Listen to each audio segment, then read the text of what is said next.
Welcome to Adriana Stories. Whispers in the Pines. A story of secrets and trust. Sometimes I wonder if the mountains themselves can keep secrets. I mean, really keep them, not just let them drift away with the wind like so many careless words. As I sit here on my porch, watching the last light of day fade behind the Teton Range, I find myself thinking about secrets, about the ones we hold close, the ones we think are safe, and the ones that eventually find their way out no matter how carefully we've buried them. Let me tell you a story. Not the kind you'd expect, I promise. Not the usual tale of betrayal and revenge that you've probably heard 100 times before. This is something different, something more complicated, something that, believe it or not, began with a single misplaced hiking boot. My name is Mark, and until 6 months ago, I thought I knew everything there was to know about my wife, Elena. We'd been married for 12 years. 12 years of shared coffee mugs, inside jokes, and weekend hikes through the Yellowstone National Park, where she worked as a senior park ranger. Our little cabin in West Yellowstone, Montana, with its view of the Gallatin National Forest, was our sanctuary. The kind of place where the only sounds at night were the distant howls of wolves and the gentle rustling of aspen leaves in the breeze. I should probably mention that I work as a project manager for an environmental tech startup. Nothing glamorous, just developing apps that help track wildlife migration patterns. You might think it's boring, but there's something deeply satisfying about using technology to protect the wilderness we both love so much. Elena and I, we were the perfect couple, or so everyone told us. The kind who still held hands during movies, who planned their weekends around nature rather than Netflix binges. But, you see, perfect is such a fragile word, isn't it? Like those delicate wildflowers that grow near the geysers. Beautiful one moment, trampled under careless feet the next. It started subtly, as these things often do. Elena began coming home later than usual, her hiking boots caked with mud from trails she claimed she hadn't visited that day. At first, I didn't think much of it. After all, being a park ranger meant unpredictable hours, emergencies with wildlife, sudden weather changes. But then came the phone calls she'd take in the other room, speaking in hushed tones, the kind of conversation that makes you feel like an intruder in your own home. "Everything okay at work?" I'd ask casually, passing her a cup of coffee one morning as she stood by the window, staring out at the mountains. She'd smile that smile, the one that used to make my heart skip a beat, but it didn't quite reach her eyes anymore. "Just busy season, you know how it is. The elk migration is earlier this year." And I believed her. I wanted to believe her, because the alternative, that something was wrong between us, was too painful to consider. Now I know what you're thinking. Classic signs of infidelity, right? The late nights, the secretive phone calls, the distant behavior. But let me tell you, life rarely fits neatly into those boxes we see on daytime television. Sometimes the truth is stranger than fiction, more complicated than we'd like to admit. One particularly crisp October evening, as the aspens were turning golden and the air carried that unmistakable scent of approaching winter, I decided to surprise Elena at work. She'd mentioned something about needing help with equipment inventory, and I thought I'd take her favorite chocolate chip cookies, still warm from the oven, and make her day a little brighter. The park headquarters was quiet when I arrived, most staff having gone home for the day. Through the large windows, I could see Elena's office light still on. As I approached, carrying my little tin of cookies, I noticed something that made my stomach drop. Her car wasn't in the parking lot. Puzzled, I walked around to the back of the building where the staff parking was. Nothing. No Elena's familiar blue Subaru. I was about to text her when I heard voices coming from behind the maintenance shed. Two voices. One unmistakably Elena's, the other belonging to a man I didn't recognize. My first thought wasn't jealousy, believe it or not. It was concern. Had something happened? Was she in trouble? I crept closer, my heart pounding like a drum against my ribs, and peered around the corner of the shed. There they were, Elena and a man in his late 30s, dressed in Park Service uniform, but not one I recognized. They were poring over what looked like maps spread out on the hood of a government vehicle. The man was pointing at something, speaking intently, while Elena nodded, her expression serious. Can't risk going in during daylight, the man was saying. They'll see us coming from miles away. Elena ran a hand through her auburn hair, the gesture so familiar it made my chest ache. We need concrete evidence, David. Without it, they'll just deny everything, and we'll look like conspiracy theorists. David. So that was his name. And they were definitely up to something, though it wasn't quite what I'd expected. Not an affair, at least not in the traditional sense. But what were they planning? Why the secrecy? I must have made some sound because Elena suddenly looked up, her eyes scanning the area. Instinctively, I ducked back behind the shed, my mind racing. What had I just witnessed? Who was this David, and why was my wife involved in whatever clandestine operation they were planning? The next few days were agony. I tried to act normal around Elena, but every time she'd leave for work, my imagination would run wild with possibilities. Was she having an affair? Involved in some illegal activity? Had she finally grown tired of our quiet life and decided to seek adventure elsewhere? One rainy afternoon, while Elena was working late again, I found myself drawn to her office. Not to snoop, I told myself, just to see if there was anything that might explain her behavior. Her desk was meticulously organized as always, but one thing caught my eye. A small notebook tucked beneath a stack of park brochures. It wasn't her usual field journal. This one looked newer, more secretive. I told myself I wouldn't open it, that respecting her privacy was more important than my curiosity. But as I stood there, the rain tapping gently against the window like nature's own impatient fingers, I found my hand reaching for it. The pages contained detailed notes about locations in the park, coordinates, dates, descriptions of equipment sightings. There were sketches of what appeared to be logging equipment hidden in remote areas. And then, on one page, a chilling entry. October 12th. Confirmed illegal timber operation near Boundary Creek. At least 20 mature pines cut down. Evidence suggests involvement of Yellowstone Timber Co. Yellowstone Timber Co. I knew that name. They were one of the largest logging companies in the region, with deep political connections.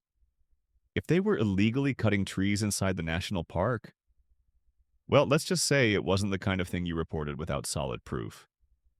Suddenly, Elena's behavior made sense. Not as signs of infidelity, but as the actions of someone caught in something dangerous. She wasn't cheating on me.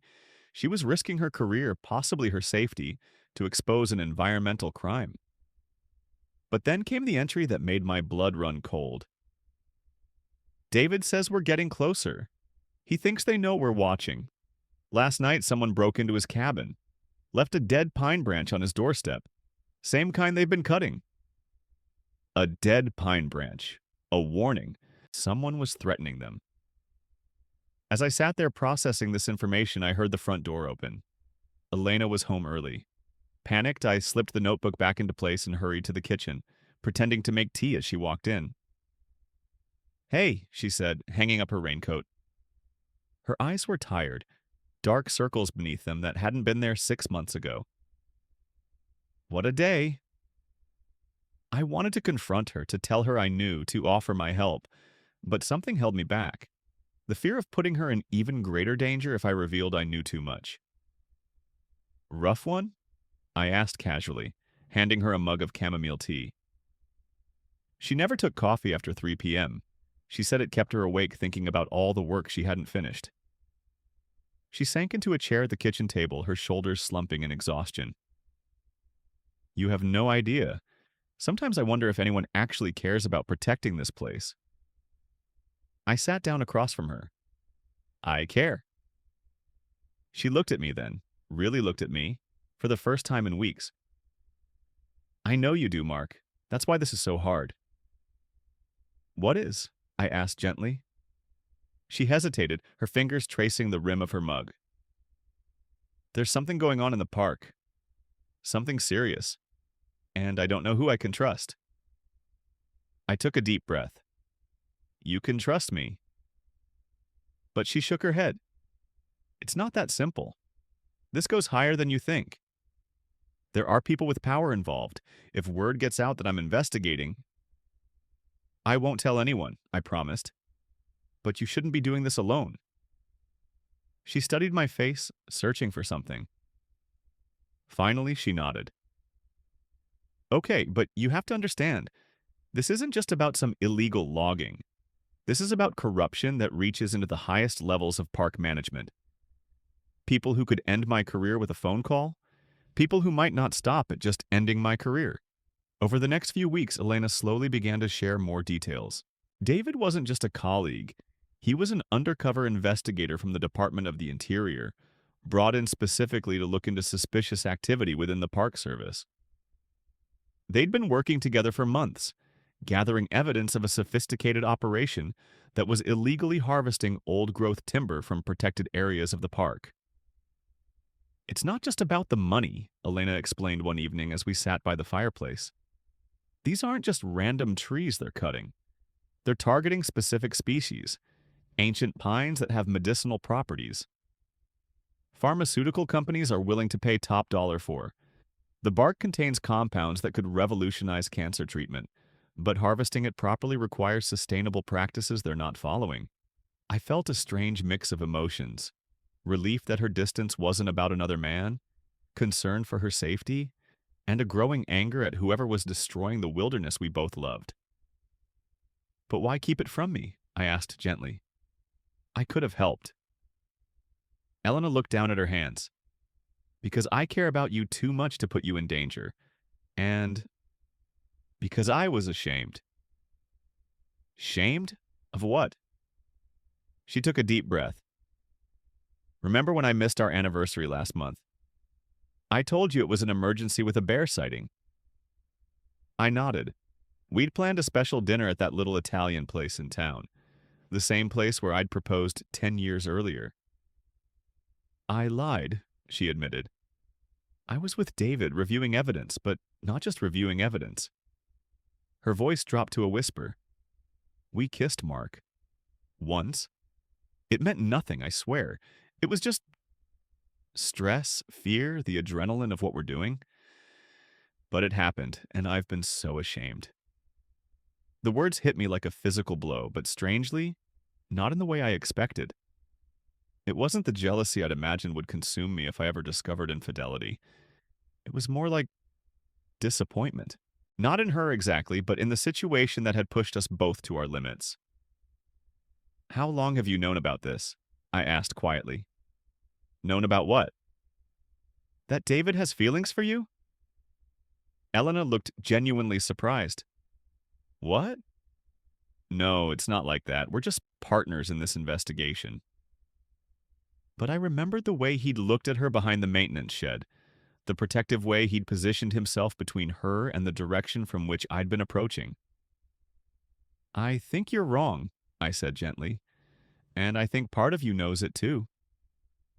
She didn't deny it, just stared into her tea, her expression unreadable. The next morning, I woke to find Elena already gone. On the kitchen table was a note. Emergency meeting. Back tonight. Please don't worry. Beneath it was a USB drive. Curiosity got the better of me. I plugged it into my laptop and found folders of photographs, trees with distinctive markings, GPS coordinates, financial records showing suspicious transactions between Yellowstone Timber Co. and several park officials. And then, at the bottom of the folder, a document titled Evidence Package, Do Not Open Unless Absolutely Necessary. I hesitated. This wasn't just about Elena's safety anymore, it was about protecting an entire ecosystem. Taking a deep breath, I opened the file. What I found made my blood run cold. Photographs of men in Park Service uniforms directing logging operations. Bank transfer records showing thousands of dollars moving between accounts. And most damning of all, a video showing the park superintendent accepting a briefcase of cash from a representative of Yellowstone Timber Co. This was bigger than I'd imagined. Much bigger. I spent the rest of the day copying the files, creating backups, encrypting everything I could. If something happened to me or to Elena, this evidence needed to survive. As a tech guy, I knew exactly how to cover my tracks, how to make it look like normal work files, how to store copies in cloud services that would automatically release the information if I didn't check in every 48 hours. That evening, as the sun dipped below the mountain peaks, painting the sky in shades of orange and purple, I heard Elena's car pull into the driveway. But something was off. The way she slammed the car door, the hurried footsteps on the porch. When she burst through the door, her face was pale, her hands shaking. "We have to leave, now." "What's going on?" "They know," she whispered, already throwing clothes into a duffel bag. "Someone tipped them off that we were onto them. David didn't make it back from his cabin today." My stomach dropped. "What do you mean he didn't make it back?" "I mean his cabin was burned to the ground, Mark, and they found his truck abandoned miles from here with blood on the seat." I grabbed my own bag, moving on autopilot. "Where are we going?" "To my sister's cabin in Glacier National Park. It's the only place I can think of that's far enough away." As we threw the last of our essentials into the car, I hesitated. "Wait, I need to grab something." I ran back inside and grabbed the USB drive, along with several backup hard drives I'd prepared. As I turned to leave, I noticed something strange. A single pine branch lying on our front porch. Exactly like the one they'd left at David's cabin. They were already here. We drove through the night, taking back roads, avoiding main highways. Elena was silent, her eyes fixed on the road ahead, her knuckles white on the steering wheel. I wanted to comfort her, but what do you say when your entire world has just been turned upside down? Somewhere in northern Idaho, as the first light of dawn was breaking through the trees, Elena pulled into a roadside diner. "We need to eat something," she said, her voice hoarse from lack of sleep, "and I need to think." Over weak coffee and greasy pancakes, she finally spoke. "I've been thinking, maybe this was all a mistake. Maybe I should have gone to the authorities right away instead of trying to gather more evidence." I reached across the table and took her hand. "You did what you thought was right. We both know how slow the system can be, how easily evidence can disappear when powerful people are involved." "But David," her voice broke. "He was helping me because he believed in protecting the park. Now he's gone, and it's my fault." "It's not your fault," I said firmly. "The only people responsible are the ones who did this." We sat in silence for a while, watching the sunrise paint the distant mountains in soft pink and gold. It was beautiful, a perfect autumn morning that felt completely at odds with the darkness of our situation. "You know what's funny?" Elena said after a while. "All those years we've lived in that cabin, hiking those trails, I thought I knew every secret the park held. But it turns out the wilderness keeps its darkest secrets well hidden." I squeezed her hand. "Maybe that's why we love it so much. Because some mysteries are worth protecting." Later that day, as we crossed into Montana, Elena's phone rang. She glanced at the screen and paled. "It's David." I stared at her. "But you said—" "I know what I said," she whispered, answering the call with a trembling hand. "David? Where are you? Are you okay?" There was a long pause as she listened. Then slowly she lowered the phone. "He's alive. They held him captive, but he escaped last night. He's heading to a safe house, but he needs our help." "And the evidence?" I asked. "He says it's not enough. We need one more piece. The ledger that shows exactly who's been paid and how much. It's kept in a safe at the park superintendent's house." Elena looked at me, her eyes searching mine. "I can't ask you to do this, Mark. It's too dangerous." But I already knew my answer. We're in this together, remember? Always have been. That night, under the cover of darkness, we made our way back toward West Yellowstone, taking back roads and avoiding populated areas. David met us at a prearranged location, a ranger station deep in the forest. He looked rough, with a bandage on his cheek and a haunted look in his eyes, but he was alive.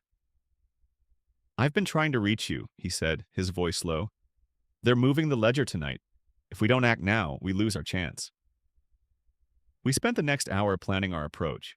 The superintendent lived in a house on the edge of the park, isolated enough to make a break-in possible, but close enough to town that we couldn't afford to make noise. David had managed to get blueprints of the house and knew where the safe was located. As we drove toward the house, my heart was pounding so loudly I was sure the others could hear it. Elena reached over and squeezed my hand. "We don't have to do this," she whispered. But I shook my head. "Yes, we do. For David, for the park, for everything we believe in." The house was dark when we arrived, the only light coming from a street lamp at the end of the road. David went first, checking for security systems while Elena and I waited in the woods nearby. After what felt like an eternity, he signaled that it was clear. Inside, the house smelled of old books and pipe tobacco. We moved silently through the rooms, our flashlights covered with red filters to minimize visibility. The safe was exactly where David said it would be, behind a painting in the study. But as David worked on the combination, I noticed something strange. On the desk lay an open ledger, the very one we'd come for. It was sitting in plain sight, as if someone had left it there deliberately. "David," I whispered. "Look." He glanced at it, then at me, his eyes wide with understanding. "It's a trap." Too late. The lights blazed on, blinding us. Standing in the doorway was the park superintendent, flanked by two men I recognized from the photographs, men who worked for Yellowstone Timber Co. "Well, well," the superintendent said, a cruel smile on his face. "Look what the cat dragged in.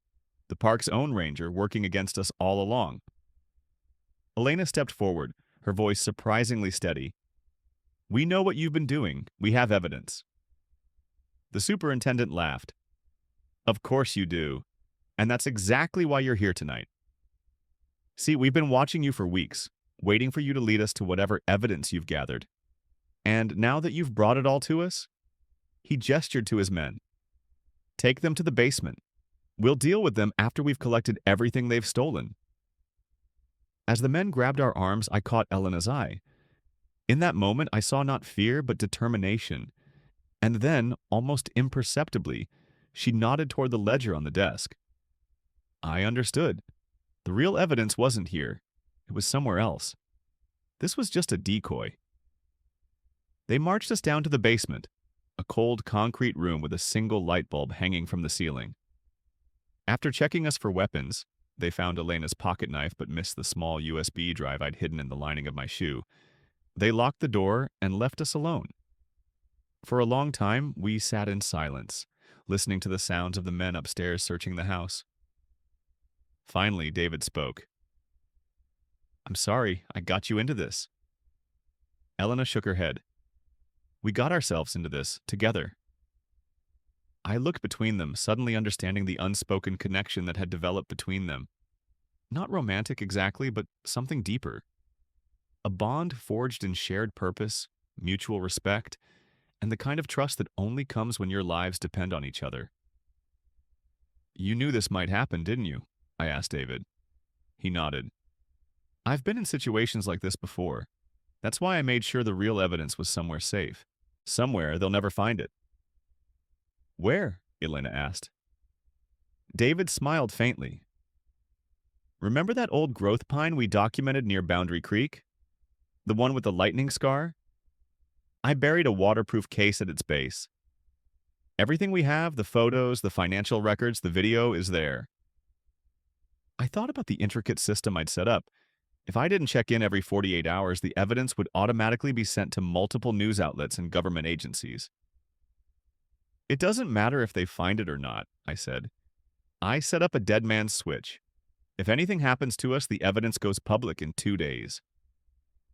The men upstairs must have overheard because the door suddenly flew open. The superintendent stood there, his face red with anger. "You think you've won. You're just delaying the inevitable.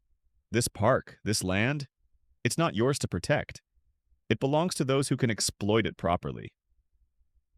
Elena stood up, facing him despite the men holding her arms. "You're wrong. The land doesn't belong to anyone. We're just its temporary caretakers. And when we're gone, it will still be here, long after your greed has turned to dust." What happened next is a blur. There was shouting, the sound of breaking glass, and then, miraculously, the lights went out. In the darkness, I heard the sound of scuffling, a shout of pain, and then Elena's voice. Mark, grab the keys. Somehow, we managed to overpower our captors in the darkness. By the time the police arrived, David had managed to send a distress signal before we were captured. The evidence had already been secured, the superintendent and his men were in custody, and the story was already making headlines across the country. In the weeks that followed, as the full extent of the corruption came to light, Elena and I found ourselves facing a different kind of challenge, one that had nothing to do with illegal logging or corporate greed. The experience had changed us, changed our relationship in ways we hadn't anticipated. One evening, as we sat on our porch watching the sunset, I paint the mountains in shades of gold and crimson, Elena turned to me. I've been offered a position with the Department of the Interior. They want me to head up a new task force focused on protecting national parks from corruption. I nodded, trying to keep my expression neutral. That's incredible. You'd be amazing at it.